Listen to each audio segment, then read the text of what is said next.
તો આપણી ગુજરાતની જે 24 સેન્ચુરીઓ છે તે પૈકીની આ એક સેન્ચુરી છે અને આ રતનમહાલ રીંછ અભયારણ્ય છે।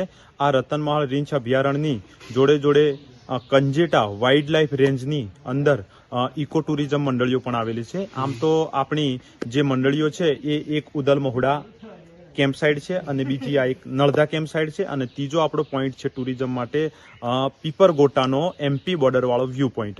આ 3 જગ્યાએ ટુરિઝમ મુખ્યત્વે આવતું હોય છે અને બાકી અમારો જે અહીંયા વન વિભાગનો સ્ટાફ છે એ વડોદરા વાઇલ્ડ લાઇફ વિભાગ હેઠળ લાગતો વન્યજીવ રેન્જ કંજેટા હેઠળ લાગે છે। જે અમારે જનરલી મુખ્ય કામગીરીઓમાં જોવા જઈએ તો વન્યજીવો વનની સાથે સાથે વન્યજીવોનું સંરક્ષણ અને સંવર્ધનની કામગીરી અને એની જોડે જોડે કોઈ રેસ્ક્યુ કોઈ ગામમાં મહોલ્લામાં સિટીમાં ઘરોમાં મતલબ માનવ વિસ્તારમાં ક્યાંય કોઈ વન્ય પ્રાણી પહોંચી જતું હોય છે જેમ કે સાપ છે દીપડા છે યા ઝરખ છે અન્ય કોઈ તો તેને ત્યાંથી રેસ્ક્યુ કરીને લાવી અને ફરી આપણા રતનમાળના સેન્ચુરીમાં અમે એને મુક્ત કરીએ છીએ। આ અમારી મુખ્ય જવાબદારી છે। રીંછ માટે પ્રખ્યાત રતનમાળમાં દર વર્ષે રીંછનો ડેટા કાઉન્ટિંગ થતું હોય છે। આપણી લાસ્ટ ગણતરીમાં 69 રીંછની કાઉન્ટિંગ થયા છે।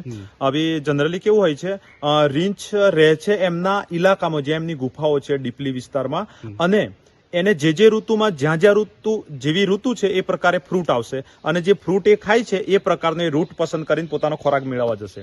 હવે જે ખોરાક મેળવવા માટે એ પોતાનો રૂટ પસંદ કરે છે ત્યાં ફ્રૂટ આવ્યું છે એ લાગેલું ફ્રૂટની જ્યારે સિઝન ડાઉન થાય ત્યારે કોઈક બીજા ફ્રૂટની સિઝન આવે એટલે પોતાનો રૂટ ચેન્જ કરીને બીજા રૂટ પર જશે।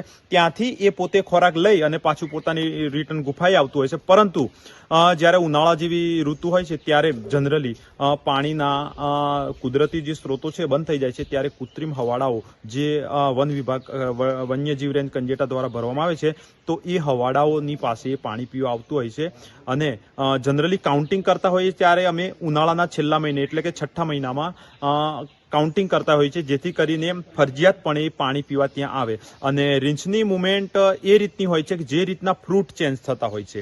જેમ કે માનો કે જાંબુની સિઝન આવી ચોમાસાની તો એ જનરલી નળધા ધોધ સાઈડનું પાણીના પોષણની બંને બાજુ જાંબુઓ ખૂબ બધા છે તો એ ત્યાં આવશે અને સિઝન ચેન્જ થશે તો હવે બોરની સિઝન આવશે તો બોરની સિઝનનો ભાગ આપણા કંજેટા રેન્જ કચેરીની પાછળનો ભાગ એક બોરનો આખો પેજ છે એટલે ત્યાં એની મુવમેન્ટ જોવા મળશે। પછી ખજૂર આવશે તો ખજૂરની સાઈડ જોવા મળશે। એમ જે રીતે ફ્રૂટ ચેન્જ થતું હોય એ રીતે એનો રૂટ ચેન્જ થાય છે। એ સિવાય પોતે જ્યારે કોઈ ફ્રૂટ ના હોય ત્યારે મધ અને ઉધવ ખાઈને પણ પોતાનું જીવન નિર્વાહ કરી લેતી હોય છે। તો માટે શું છે મુખ્યત્વે આપણે એક તો રૂટ એટલો જ ચોઈસ કરીને પ્રવાસીઓને આપ્યો છે જે રૂટ પર જનરલી પ્રાણીઓની અવર જવર નથી અને જ્યાં અમારા પીપરગોટાના જે 3 ગામો છે એ 3 ગામોના જે લોકો જે રસ્તા પર આવે જાય છે એ જ રસ્તા પર પ્રવાસીઓને જવા માટેની છુટ્ટી આપવામાં આવી છે અને બીજી છુટ્ટી આપણે આ જોઈ શકો છો અહીંયા નળધા ધોધ સાઈડ તો અહીંયા ફક્ત સેન્ચુરીમાં આપણે કેમ્પ સાઈડથી ધોધ સાઈડ જશું અહીંયાથી 2 કિલોમીટર દૂર અને રિટર્ન આવશું।